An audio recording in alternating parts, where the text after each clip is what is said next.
Les rubriques d'Émilie. Bonjour, je suis Émilie.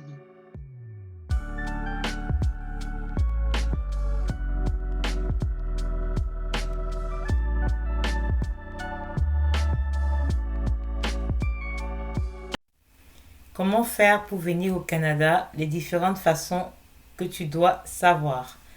Toute personne étrangère qui souhaite résider au Canada doit détenir un statut de résident valide, soit un statut temporaire, soit un statut permanent. Il existe plusieurs catégories.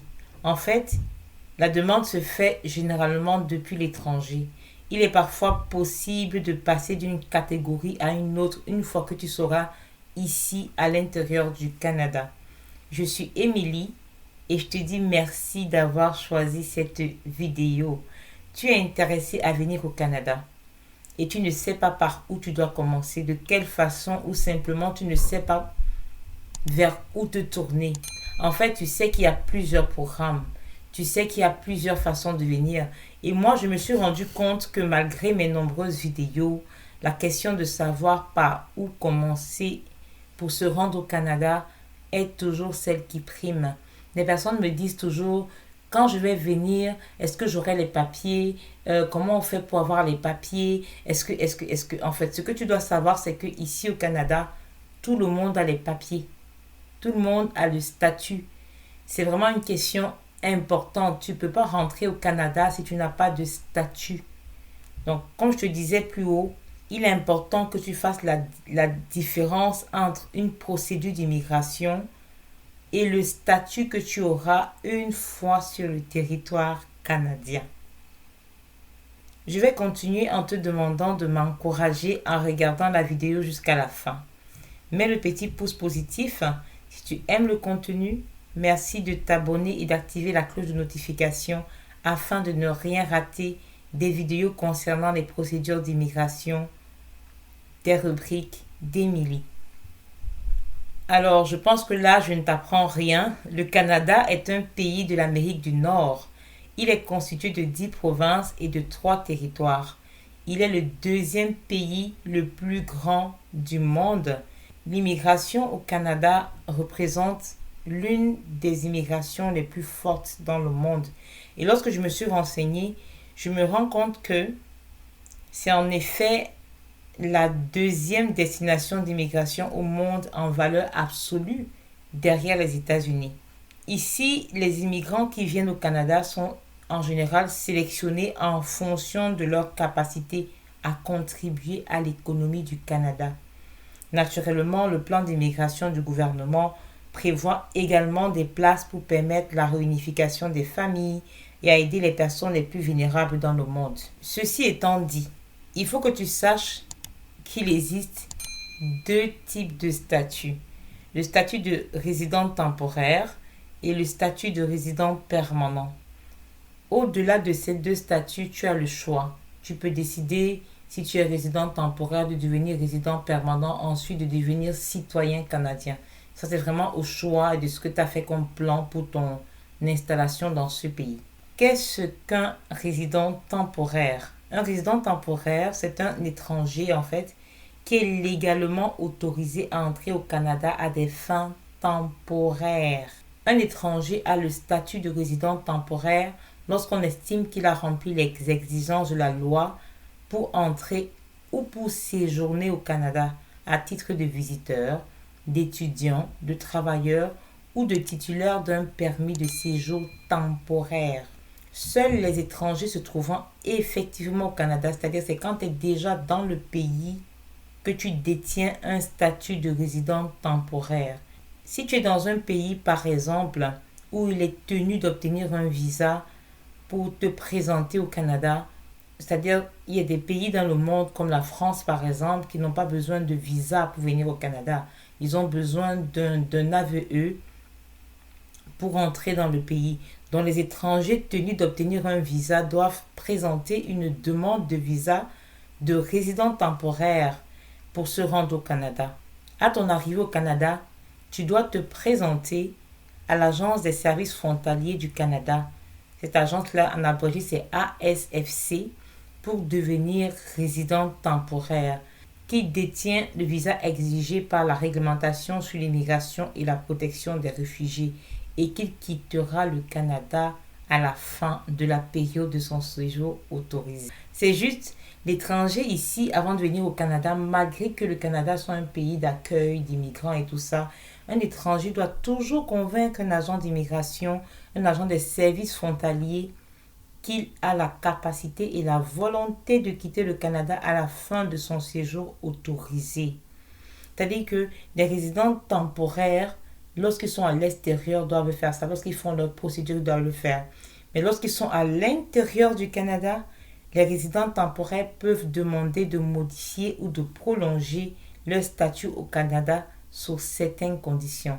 C'est-à-dire que, étant sur le territoire, toi, en tant que résident temporaire, tu peux changer, tu peux modifier sous certaines conditions. Et quand je dis certaines conditions, c'est pas compliqué, c'est juste respecter les conditions, les consignes de ton statut en fait. Cela veut dire que un étudiant, par exemple, peut changer de filière d'école. C'est-à-dire, il peut être dans une école, il fait informatique, il décide d'aller faire génie industriel, par exemple. Un étudiant peut décider, à la fin de ses études, de devenir travailleur, post-diplôme, et plus tard résident permanent. C'est vraiment une suite logique, en fait. Juste respecter les conditions et les consignes de ton séjour. Un travailleur qualifié, pareil, c'est un avantage, en fait. C'est-à-dire que quand tu es ici au Canada, tu as l'avantage de moduler ton séjour ou ton immigration. Attention, je dis sous certaines conditions. Donc, il existe plusieurs statuts de résidents concernant aussi les gens d'affaires, de transit, ou les personnes qui font certains corps de métier, comme des pasteurs, il y en a les pasteurs, des prêtres, des religieux, bref, tout ça pour ne pas citer particulièrement quelqu'un. Aucun titre de séjour n'est délivré hors du Canada.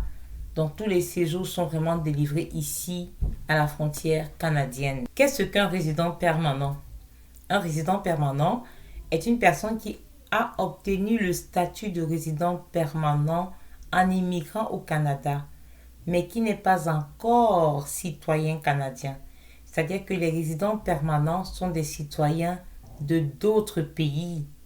Une personne qui se trouve au Canada de façon temporaire comme un étudiant étranger ou un travailleur étranger temporaire n'est pas un résident permanent. Les réfugiés qui sont réinstallés par exemple à partir de l'étranger deviennent des résidents permanents par l'intermédiaire du programme des réfugiés qui est pris en charge ici par le gouvernement ou des programmes de parrainés privés pour des réfugiés. Je vais te parler un peu de la carte de résidence permanente. La carte de résidence permanente, je pense qu'elle est la preuve que tu as le statut de résident permanent du Canada.